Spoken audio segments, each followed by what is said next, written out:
We will next look at the posterior knee. We break the posterior knee down into three different aspects: the posterior lateral, the posterior middle, and the posterior medial. We'll talk about each aspect individually and go through the scanning techniques and sonoanatomy of these regions. It's important to go through the posterior knee in a systematic approach.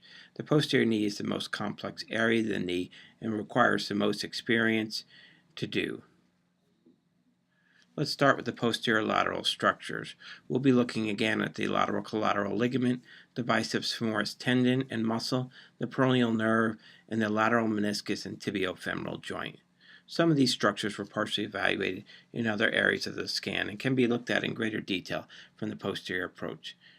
Let's look at the anatomy. Let's look at the posterior aspect of the knee, particularly the lateral aspect, in greater detail. The structures we want to highlight are the lateral collateral ligament coming off the fibula, the popliteus, and the peroneal nerve, which comes off the sciatic nerve, which breaks into two branches, the peroneal and the tibial. Carefully watch the peroneal nerve as it comes down on top of the popliteus. Here we see the biceps femoris short head coming in to attach to the fibula, and on top of that, the biceps femoris long head attaching. This would be the lateral head of the gastroc as the nerve comes down, crosses over the fibula, and breaks down into its two branches, the superficial and deep peroneal nerves. Let's look at the lateral collateral ligament again in slightly greater detail, reviewing its anatomy, looking at the LCL at its insertion into the fibula, crossing the joint, and then attaching again above the popliteal hiatus on that. Important to note as we pass the geniculate arteries and the lateral joint, and very importantly the tib-fib joint as well.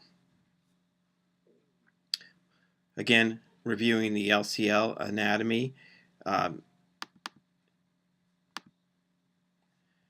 lateral collateral ligament coming down. It will not be seen in one probe width, so you have to toggle the probe to see the whole area.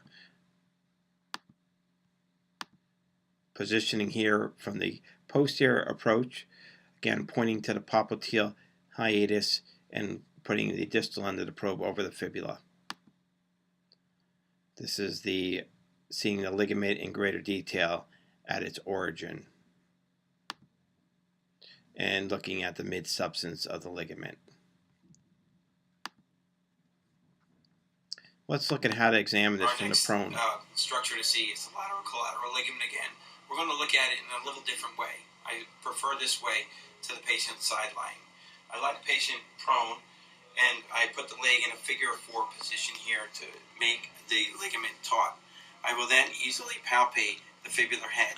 I will then place the probe down in a longitudinal way, about a third of the probe over the fibula, pointing towards the popliteus in this manner.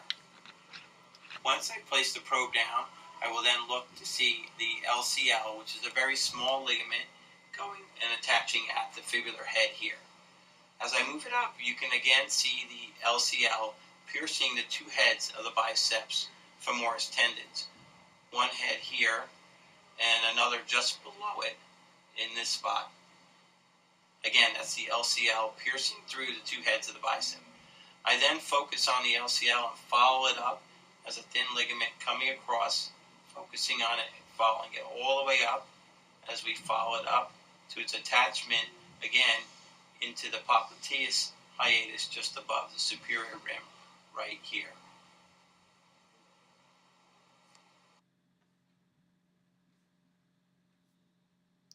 Let's look at the biceps femoris now in greater detail.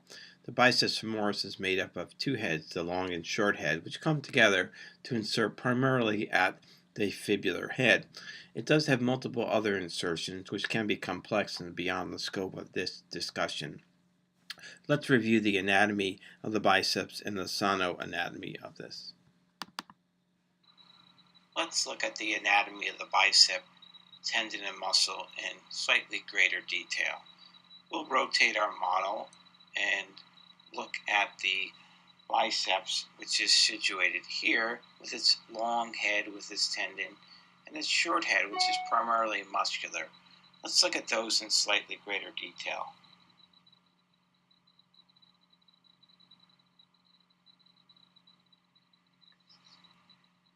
Here we see how the bicep moves and its origin and insertion fairly well.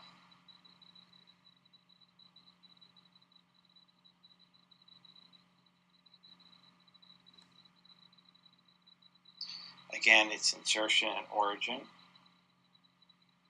and how it moves as the primary flexor of the knee.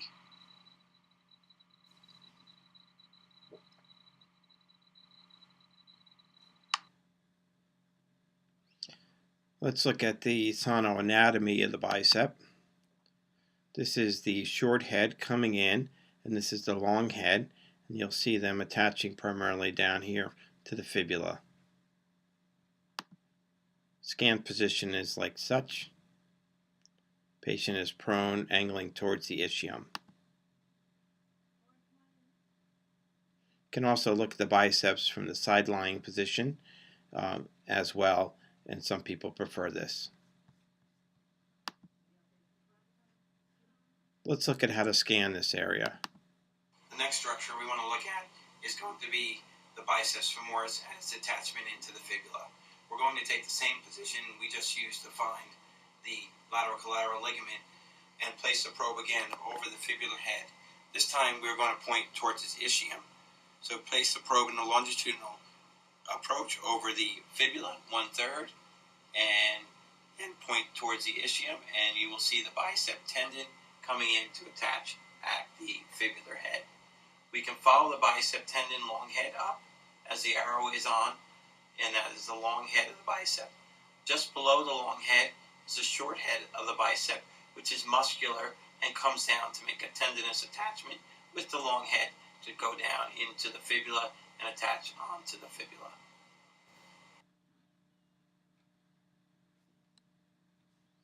Let's look at this in greater detail. Biceps femoris short head, long head with its broad and short and long head attachment into the fibula here.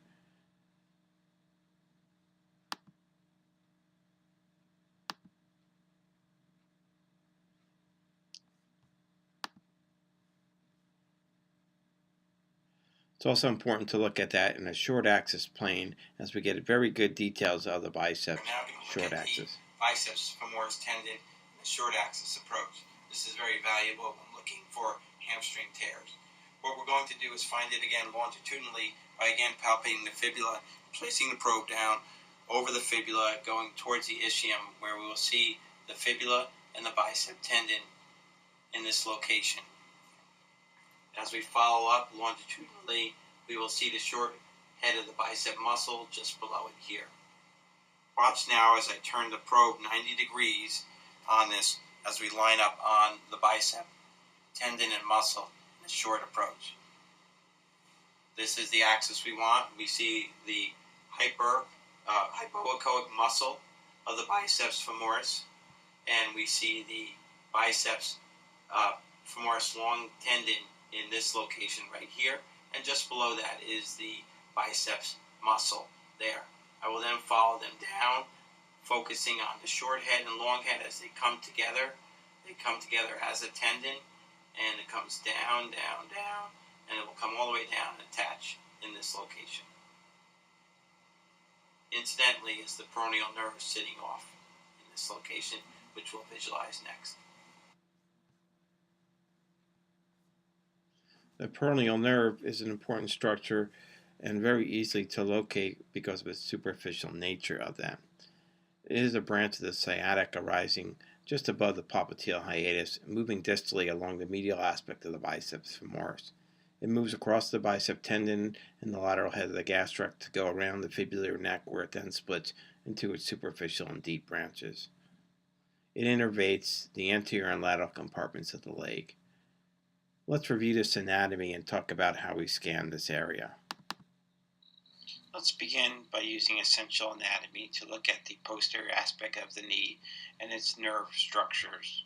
The most important is the peroneal nerve, which comes as a branch off of the sciatic nerve and comes down or on the posterior aspect of the knee, crosses the knee joint running with the biceps femoris and across the top of the fibular head and breaks into its superficial and deep branches.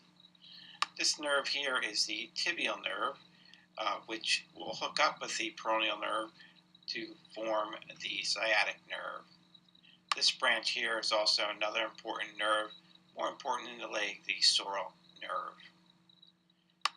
We can also see how its orientation is with additional muscles as we bring in the popliteus and the short head of the biceps and the long head of the biceps, seeing how the nerve comes in and wraps around these structures as it passes the fibular head.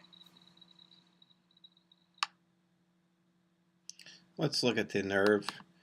It has a typical honeycomb appearance in a very superficial location.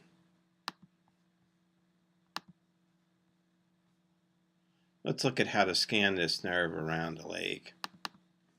Alright, the next structure we're going to look at is going to be the peroneal nerve. We're going to again go back to our landmark position that we saw with the bicep looking at the fibula. I will palpate the fibula, place the probe down in a longitudinal approach towards the ischium, and again find our bicep tendon attachment coming in here, and look at the short head of the bicep muscle below. Once I know where I'm at again, I then bring my probe down distally till its fibula is in the center of the screen. Once it's in the center of the screen, I'm going to do a 90-degree pivot off the fibula, and I will look to see the peroneal nerve, which is sitting just up to the left in this location. I could then follow the peroneal nerve down over the fibula. As I go down, it will rise over above the fibula head here and back. Let's look at that on the screen so we can see the nerve on the screen. I am going to stop and go long again, turn 90 degrees, and the nerve will be sitting right in the middle of the screen. I will then follow the nerve down as it goes up above the fibular head in this location. I will then move my probe back to where we initially saw the nerve. We can now follow the nerve towards the popliteal hiatus and see it attached to the tibia. The nerve will go in this direction, shown this way, sliding it all the way up. In a slow way, nerve will come across towards the popliteal hiatus and dive deep. Let me go back and we'll look on the screen as I repeat that motion. This is the nerve where we found it with the fibular head. I will then bring it up slowly towards the popliteal hiatus. The nerve will come in here, stay superficial, and then start to drop. As the nerve starts to drop, we start to see the tibial nerve coming in and will attach up together with the peroneal nerve and help form the sciatic in this location. Let's look at a short video clip of that. Peroneal nerve coming down, very superficial location, and starts to dive down deep. Last but not least, we'll look at the posterior horn of the lateral meniscus and the tibiofemoral joint. These are easily seen structures in the back. A curvilinear probe will sometimes give a slightly better view of it.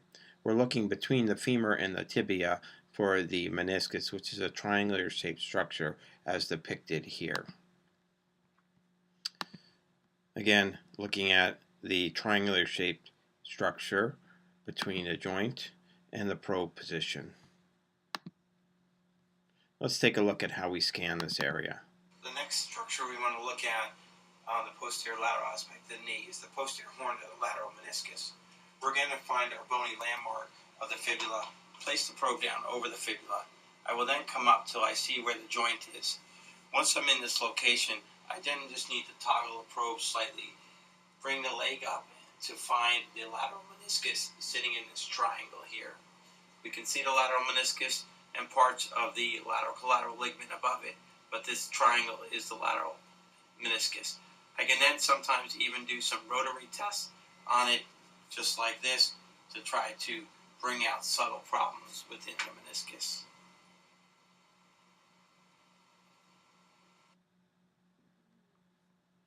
That will conclude the posterior lateral aspect of the knee. We'll discuss the posterior medial and the posterior middle sections next.